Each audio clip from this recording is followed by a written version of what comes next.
ማንቸስተር ዩናይትዶች የመጀመሪያ ጨዋታቸውን የ26-27 የውድድር ዘመኑን ማለት ነው በኦልድ ትራፎርድ ቀጣይ እሁድ የሚያደርጉ ነው የሚሆነው።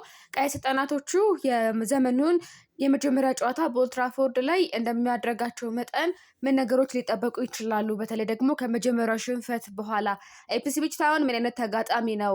ጋሪ ኦኒል የሚመሩት ቡድን በዚህ ሳምንት መጨረሻ ማንቸስተር ዩናይትድ ታሪካዊ ስታዲየምን ከመጎብኘቱ በፊት ኢፕስዊች ታውን ቅዳሜ ዕለት በፖርትማን ሮድ ሳንደርላንድን 2-1 አሸንፏል። ነገር ግን ቀይ ሰይጣናቶቹ ባለፈው ሳምንት መጨረሻ በኤምኬኤም ስታዲየም በሃል ሲቲ 2-0 ተሸንፈዋል። በአሸናፊና በተሸናፊ መካከል የሚደረግ ጨዋታ ነው።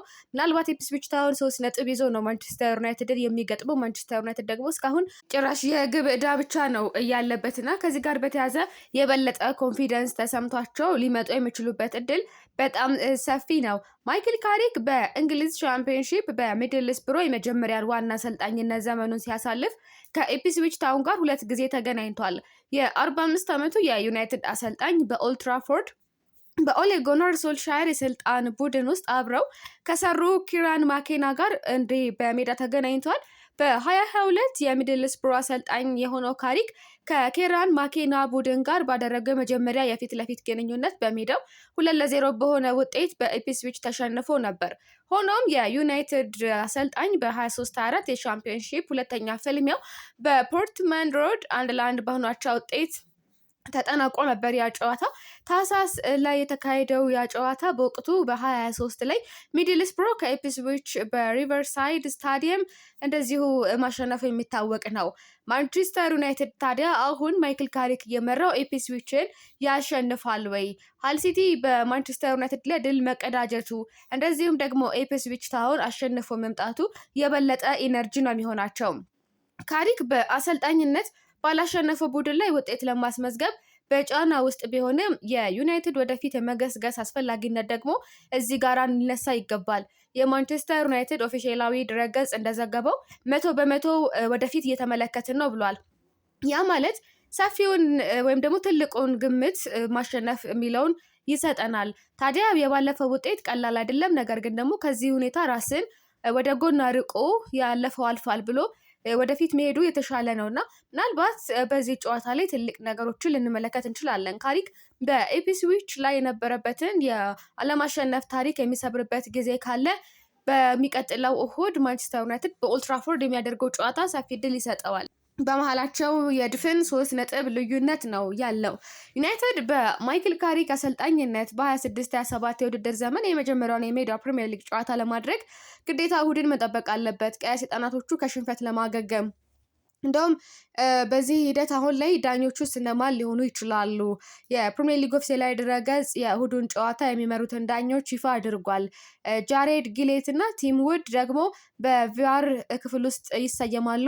የማንቸስተር ዩናይትድ ስታቲስቲክስ መረጃዎች እንደሚያመለክቱት ክሬግ ፓውሰን ዩናይትድን ያካተቱ 40 ጨዋታዎችን የመሩ ሲሆን ለቀይ ሰይጣናቶቹ 80 የቢጫ ካርዶችን ሰጥተዋል። ሆኖም እስካሁን ምንም አይነት የቀይ ካርድ አልመዘዙም።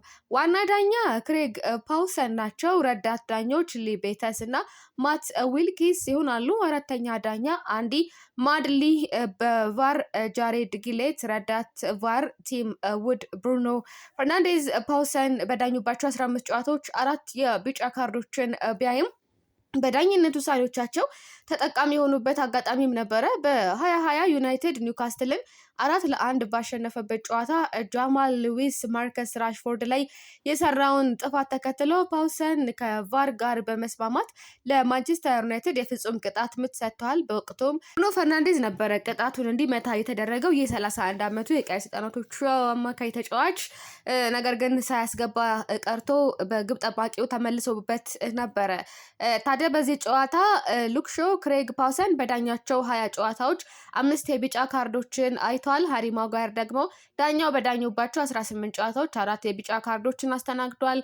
ያም ሆኖ ማጓየርና ሾው በዚህ ሳምንት መጨረሻ ከዳኛው ጋራ ጨዋታ ከማድረጋቸው በፊት ከፓውሰን ጋር የተለያዩ ክስተቶችን አስተናግደዋል።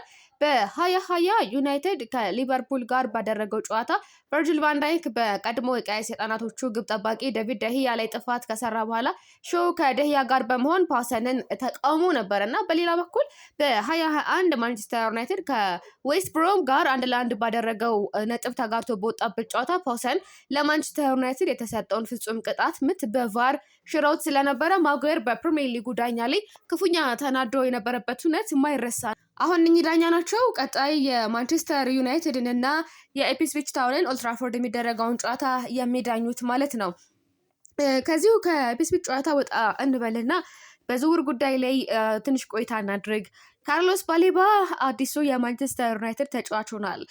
ቀይ ሰይጣናቶቹ ብራይተን ለተጫዋቹ የጠየቀውን ከ100 ሚሊዮን ፓውንድ በላይ ክፍያ ላለመክፈል ከወሰኑ ከ1 ዓመት በኋላ ወደ ማንቸስተር ዩናይትድ ቤት ልጁን በትዕግስት አምጥተውታል። ባሌባ በዚህ ክረምት የማንቸስተር ዩናይትድ 3ኛው የአማካይ ስፍራ ፈራሚ ነው። ታጋሽ ለሆነ ሰው መልካም ነገር ይጠብቀዋል እንደሚባለው ማንቸስተር ዩናይትድ በመጨረሻ የሚፈልገውን ተጫዋች አግኝቷል። ቀይ ሰይጣናቶቹ ባለፈው ዓመት ካርሎስ ባሌባን ለማስፈረም ለመጀመሪያ ጊዜ ከብራይተን ጋር ቢገናኙም የ100 ሚሊዮን ፓውንድ ዋጋ መጠየቁ ፍላጎታቸውን አቀዝቅዞት ነበር።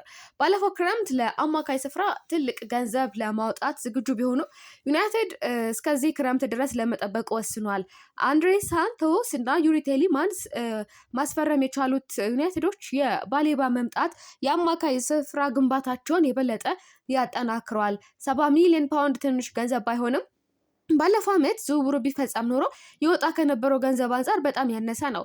በሰኞው ማንቸስተር ዩናይትድ ኢዝ ሬድ ፖድካስት ላይ የማንቸስተር ኢቭኒንግ ኒውስ የዩናይትድ ዘጋቢ ስቴቨን ሬሊስተን ዩናይትድ ከባሌባ ጋር ስላደረገው ስምምነት አስተያየቱን ሰጥቶ ነበር። ብራይተን በ12 ወራት ውስጥ ለካርሎስ ባሌባ ይፈልገው የነበረውን 115 ሚሊዮን ፓውንድ ዝቅ በማድረግ በ70 ሚሊዮን ፓውንድ ለመሸጥ ተስማምቷል ሲል ተናግሯል።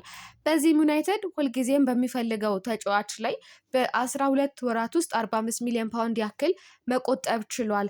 ፍላጎታቸውን ዳግም ያንሰራሩት ለዚህ ነው። ሂሳቡን ሰርተዋል፣ የሚወዱትን ተጫዋች ተመልክተዋል። እናም እንግዲህ የነበረውን የ25-26 ውድድር ዘመን ችላ ለማለት ነው የወሰኑት። ለሶስተኛው አማካይ ፈራሚ የሚያስፈልጋቸውን የተጫዋች አይነት ስታስቡ ይላል ሳንቶስ እና ቴሌማንስ አለው። ነገር ግን የበለጠ ሞቢሊቲ ወይም የመንቀሳቀስ ብቃት ያለው ተጫዋች ያስፈልጋቸው ነበረ። ለተከላካይ ክፍሉ ተጨማሪ ከለላ መስጠት የሚችል ተጫዋች፣ ያ ደግሞ ያንን ማድረግ የሚችል ደግሞ ሙሉ ተጫዋች ካርሎስ ባሌባ ነው ያለው። እሱ አብዛኛውን የተከላካይነት ስራ ይሸፍናል፣ ኳሶችን ያቋርጣል፣ ያጠማልም። እናም በዛ በኩል በአማካይ ስፍራው ላይ ትልቅ ጉልበት ይጨምርለታል ሲል ተናግሯል። የተናገራቸው ነገሮች ጠቅላላ ሁሉም የሚስማሙበት ነው። ስለዚህ እነዚህ ሁሉ ነገሮች ሲታዩ ጥሩ ዝውውር ነው ብዬ አስባለሁ ነው ያለው።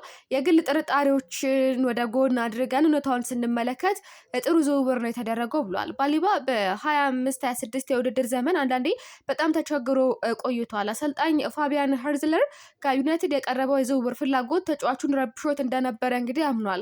ሬልስታን አክለው በርካታ ዩናይትድ ባለስልጣናት በባሌባ ዝውውር ላይ ውሳኔ ከወሰኑ በኋላ ዩናይትድ ባሌባን ወደ ኦልድ ትራፎርድ ለማምጣት ለምን ያህል እንደጓጓ ማብራርተዋል።